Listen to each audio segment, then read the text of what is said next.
Hello, my name is Babia Majora, and this is Quarantine Questions with Yohomo. The best tip I've ever received was this $100 bill. What is the best tip you have ever received when you started drag?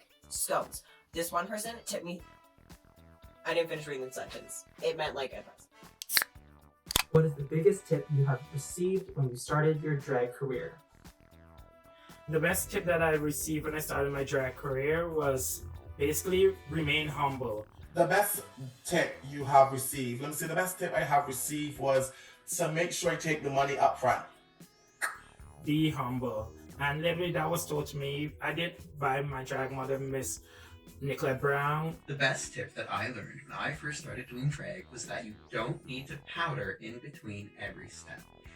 Michelle Ross, Candice Kelly. The best tip I've ever received was from Katinka Couture. She told me to wear paddings. I want to even say down to Fahrenheit is just remain humble. She also made my paddings.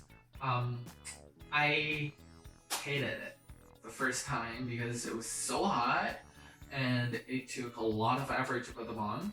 Now, I need you to know that I started doing drag when the only makeup tutorials for drag queens on YouTube were by Petra. So I had no idea. But afterwards, after the performance, I saw the video online and I was like, damn, that body is what I always wanted.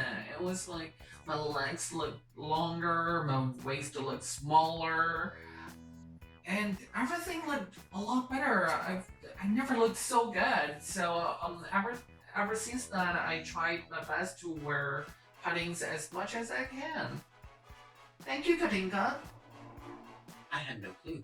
I didn't know that if you did that, you would become a 45-year-old aunt from your dad's side of the family who only comes to your birthday party to eat cake because she doesn't actually like you all that much. I had no idea. And nobody told me because it was a different time. But now you know. You don't need to powder all that much. Oh, okay, this was a bit of a shady tip. But the best advice I ever received was someone came up to me when I was like super starting out, when I was just doing drag king shit, and was like, honestly, you look boring. Your acts are boring. I want to see you become like the Trixie Mattel of drag kings. Also, your cheekbone is here, not here.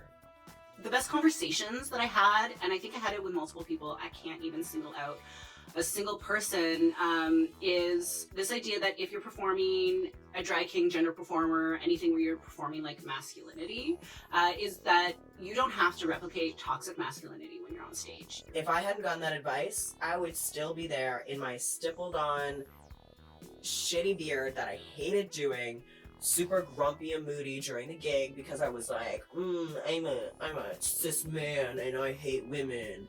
You know, we're creating this fantasy idealized thing. Like, I know that we live in a society that is just full of misogyny, but there's no reason why we have to replicate that on stage. And masculinity can come without toxicity. And I think that's actually a beautiful thing to show people. And make sure the ads online does not have your face. Periods. Yeah, 10 out of 10, the best advice I ever got doing drag was be over the top, which is what drag is. My drag mom is the one, the only Miss Lady G. She's a little crazy, but I love her so much. She taught me a lot. She taught me a lot about makeup. She taught me a lot about, having my womanly physique, my body, getting that curve in order, honey. She taught me a lot about just like drag in general, you know what I mean? Like, she's been doing drag forever, even back home in Barbados, so she knows her thing. The biggest tip that I ever received when I started my drag career comes from Erin Brockovich, and she told me, make sure you're always smiling and having fun. Well, when I first started performing, I was a backup dancer for other queens, and that's kind of how I wiggled my way into the scene. I remember one time performing with Facelift, bless her, and she said to us, right before we were going on, okay everyone, just fag out. I guess I never realized that once I started really getting into the song, I would think I was so fierce, but I would have the angriest look on my face. So now I always keep in mind to have fun and smile so that the audience feels comfortable and can have fun with me.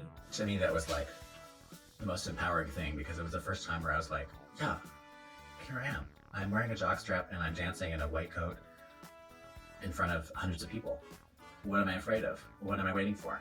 I don't know. I think those words were really empowering for me to just be like, just go for it. Just be it. Just turn it. Don't worry about it. Just bang out, honey. Just go in.